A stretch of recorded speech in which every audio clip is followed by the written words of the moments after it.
I have the privilege of presenting my colleague and friend, Dr. Thomas Zurbuchen, to receive an honorary degree of science. Dr. Thomas Zurbuchen is a prominent figure in the world of science and engineering with a wealth of experience in the field of space exploration with a special focus on solar physics. After completing his PhD in physics from the University of Bern in Switzerland, he embarked on a distinguished career in academia. At the University of Michigan, he held various teaching and research positions while authoring hundreds of papers and articles on topics ranging from solar physics to space instrumentation. He later served as the Associate Dean for Entrepreneurial Programs at the University of Michigan. The University of Michigan's College of Engineering, where he focused on fostering innovation and entrepreneurship among students and faculty across the entire university. Dr. Zurbuchen is now known for his role as the former and longest continually serving Associate Administrator for the Science Mission Directorate at NASA. There, he oversaw some of the agency's most important research initiatives and programs, including the historic Mars 2020 mission, landing the rover Perseverance and small robotic helicopter Ingenuity as part of NASA's Mars exploration program.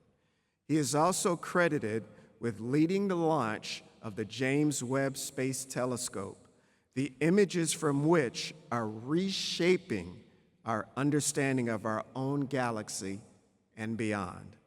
Today, Dr. Zurbuchen continues to be a leading voice in the world of space exploration and science. He has received numerous awards and accolades for his contributions to the field, and his work continues to inspire and inform scientists and researchers around the world.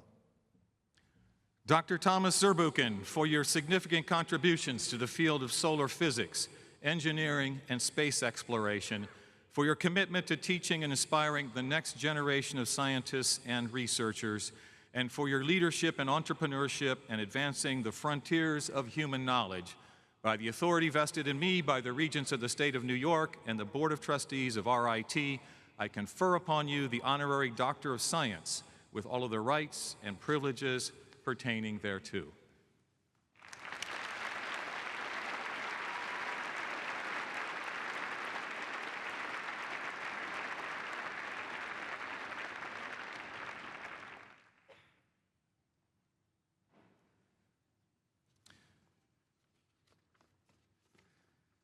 Well, class of 2023 and members of the audience, it is indeed a personal privilege for me and an honor to invite to the podium for what is certain to be an awe-inspiring speech, your newest classmate. Please join me in giving a warm Tiger welcome to Dr. Thomas Zurbuchen.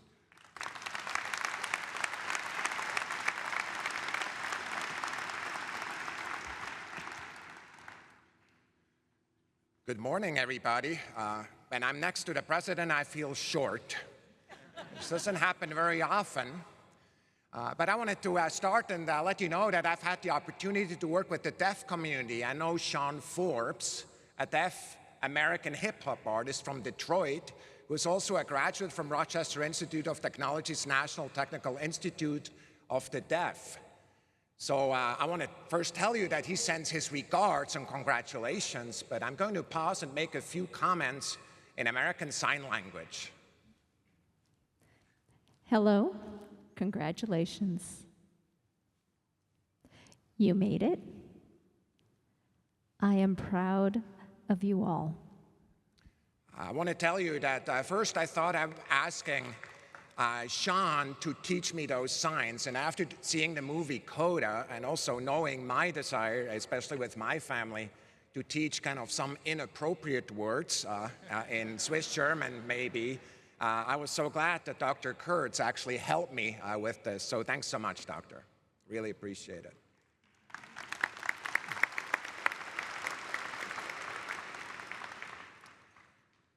First, I want to congratulate all of you, class of 2023. You've made it. You have achieved a major important goal that truly will help set you up for success. You're a college graduate and you have worked hard for that achievement. Also, I want to congratulate those of you who are first in your families to graduate. Many of you have walked a steep path to arrive here today. You make your families and your professors extremely proud. You have opened new doors for yourselves. How do I know? I, too, was the first in my family to graduate from college. And I want to add my thanks to all you family members and friends who are here today.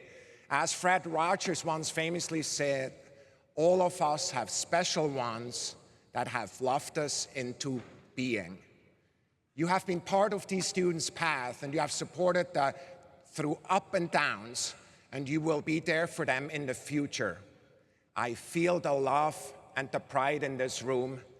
Congratulations to you all. So I want to ask again everybody to join me in a round of applause for those who have supported today's graduates.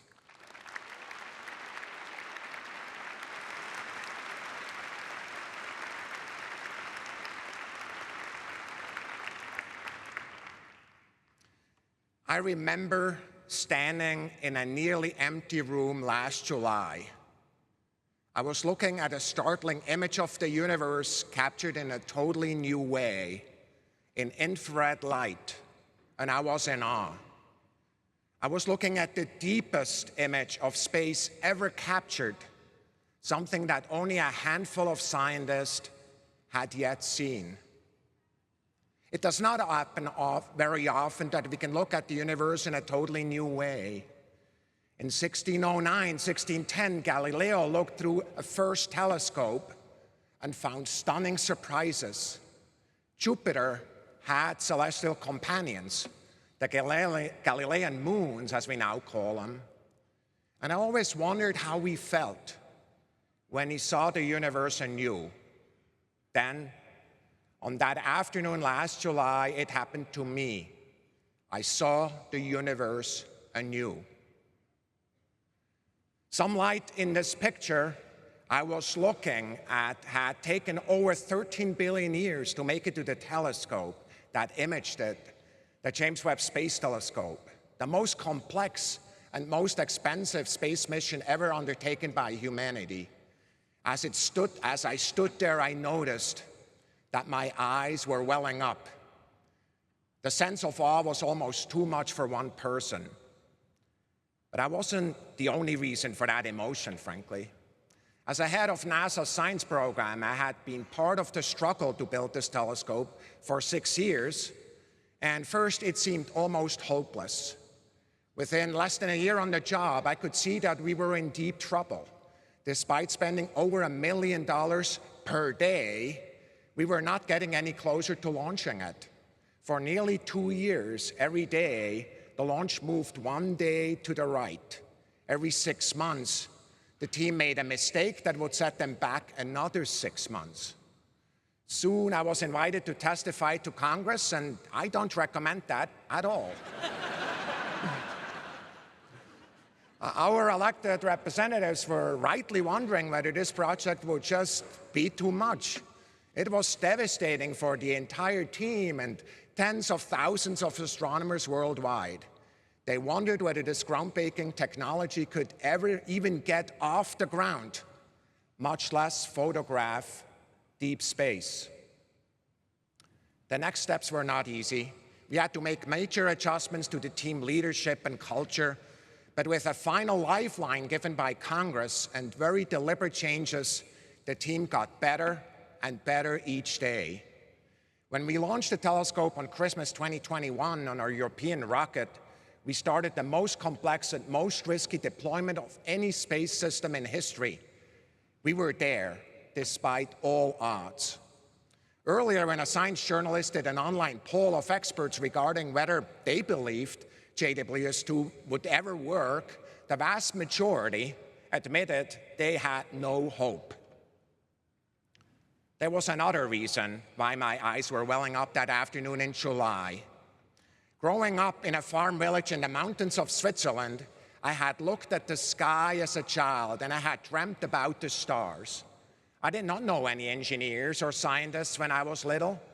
I had read many books about spacecraft, and I dreamt about exploration, space exploration especially, but all of that seemed so remote.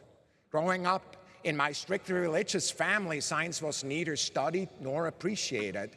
And when I started to gain interest in studying science and engineering, a well-meaning teacher told me that I was probably just not smart enough. This stuff is hard, he said, perhaps too hard for you. He did not hold much hope that I could be part of a university even. Yet that day, in front of the deepest ever image of the universe, I thought back to that little kid on the roof in a farm looking at the dark sky and dreaming. And now, that same first-generation college student and his team were making history beyond any expectations, beyond any hope.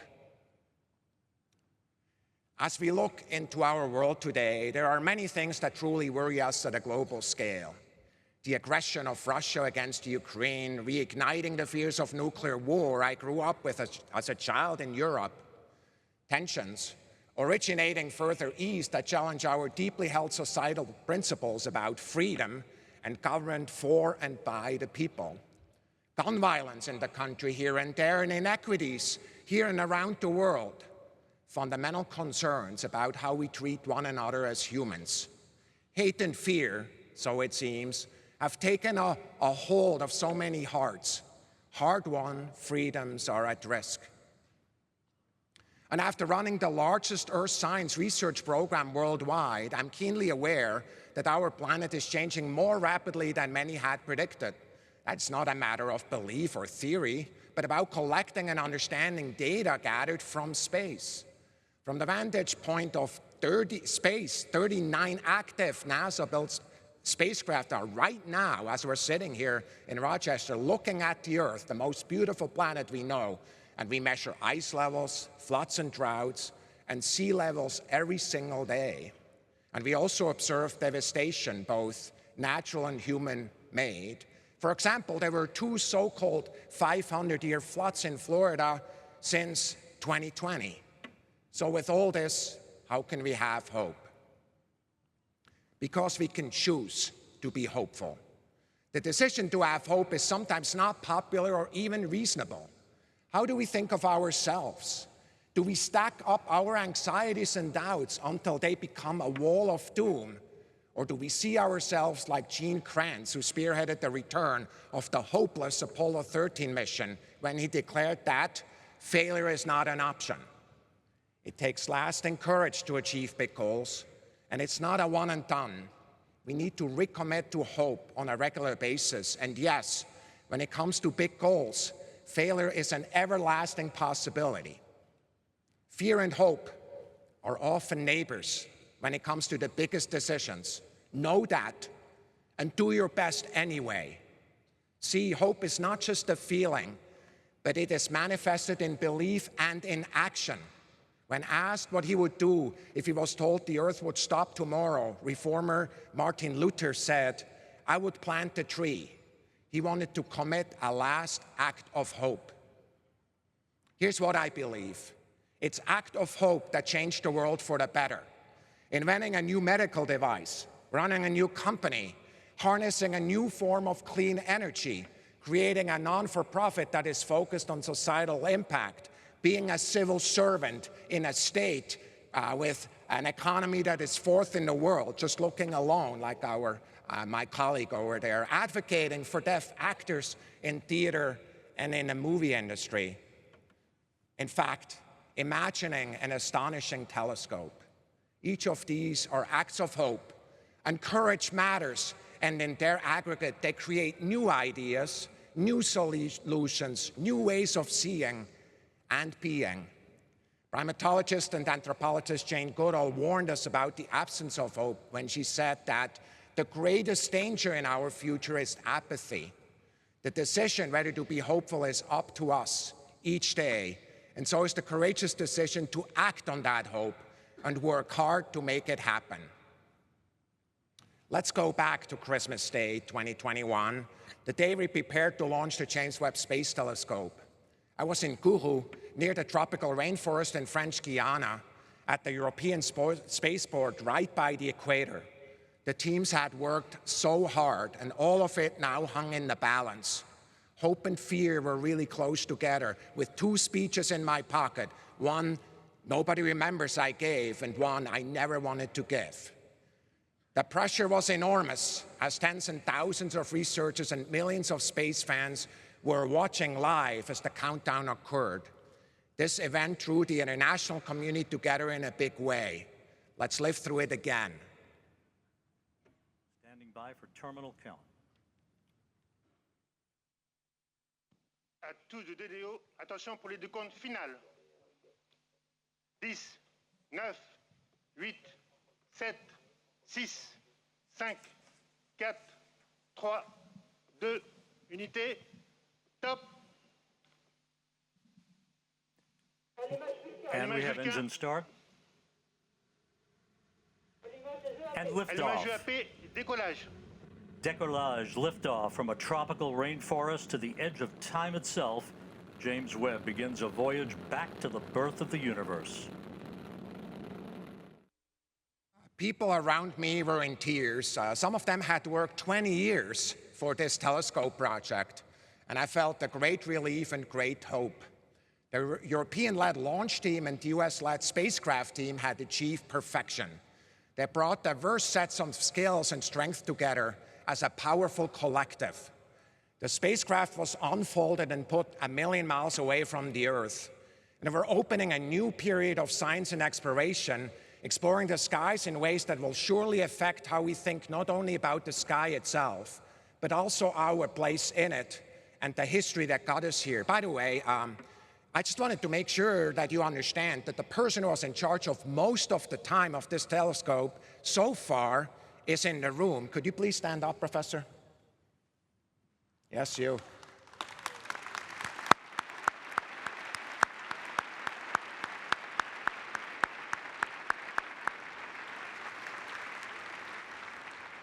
You know her from the title page of the magazine, but you've seen her here. Leaders of that type are your professors here, and I'm just so excited for the whole school and for you and your entire group. Well, look, from all this, I learned something important that I want to leave with you today. Do not let fear or doubt win out over hope. Bet on hope. Dare to do mighty things. It is much easier to succumb to fear and not even try than bet on hope and put in the hard work to achieve something others may have thought of or thought was unachievable. Even worse, it is easy to critique those who try. And know this, you have superpowers to help you harness hope in the journey ahead. I was an immigrant. My upbringing was humble. I had to work hard to solve challenges that seemed easy for others. I had to think differently, and first it seemed that all these things were barriers and disadvantages. But in retrospect, it turns out that those very tools were the kinds of superpowers for me. You too have your own backgrounds, your own story, your special strength.